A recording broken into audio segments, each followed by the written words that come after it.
many of the stories you'll hear today would not have been possible without amazing developments in medicine. And that got us thinking about advancements that seem out of this world. So to break it all down for us, we've got our very own Dr. Coley with us. Dr. Coley, hello. Hi, guys. Oh, a little clap. Yes. I felt you standing over there in the beginning. And It's an awkward space when you're alone over there. Yeah, You nailed it. let's jump right Should I in. take a little bow? There we go. Absolutely. Do a little curtsy. Oh, good one. Never mind. All right, let's get into this. 3D printing. Okay.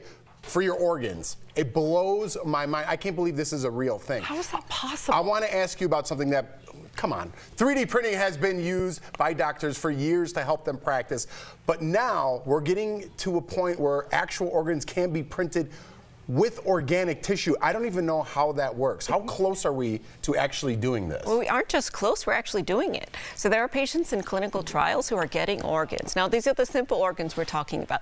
Skin cells, cartilage, bladder, because these organs have a simple geometry and architecture, usually only one type of cell or a few types of cells. And think about it like those old inkjet printers. You remember those? Yeah. Yeah. Is it really kind of similar? It's exactly the same. It's an inkjet printer. Instead of the ink being real ink, it's actually tissue. It's cells. So you just put it's called bioink. You put it in there and it prints the organ on a scaffold. Can you use like your own cells so it's less rejection for the organ? That's exactly what we do. So we take tissue cells from the person that's getting it. So in the case of this woman who got her ear was malformed as part of a congenital condition. They actually took her cells, printed her ear, put it on, and it's simple. Now the challenge here comes with the blood vessels, right? And the blood supply to the organ. That's more difficult to put in there because you're talking about a network of blood vessels. So the more complex organs we're still a ways from. Jeff? So things like wound therapy, for people who they don't close up, I had to go to a wound therapy place. Your hot tub accident. Yeah, well, yeah, kind of. Yeah.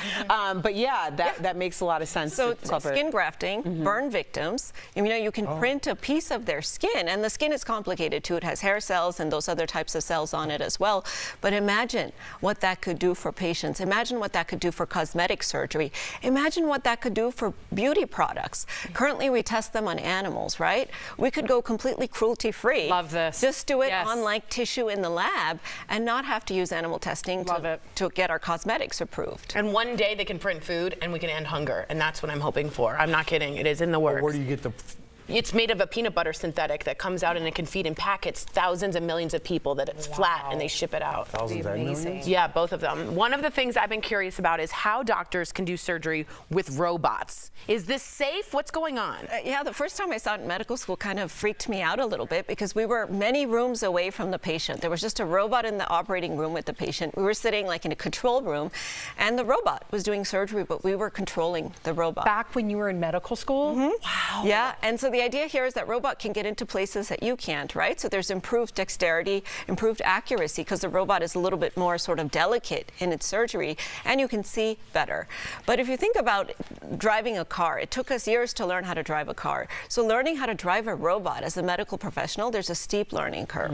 So the safety is highly dependent on the people who are driving the robot. And then what if the robot gets you in trouble, right? Can it malfunction? Absolutely. Oh, wow. And it has. In fact, I've seen a couple cases where it does malfunction, cuts into the wrong thing or doesn't turn fast enough. And then who do you... Well, then the surgeon has to come in. So with respect to safety, I think it's made surgery safer overall. It's actually great technology. I'm so excited about it. But I do think it has to be the right place and the right surgeon who is operating that robot. Wow. Fascinating. Wow. Unbelievable. DBL Nation, you got to follow Dr. Coley on social media at Pyle Coley MD. Also, be sure to subscribe to her YouTube page. Plus, check out her podcast, Heart of Medicine, wherever you listen to your podcast. Thank you again, Dr. Coley. Appreciate you as always.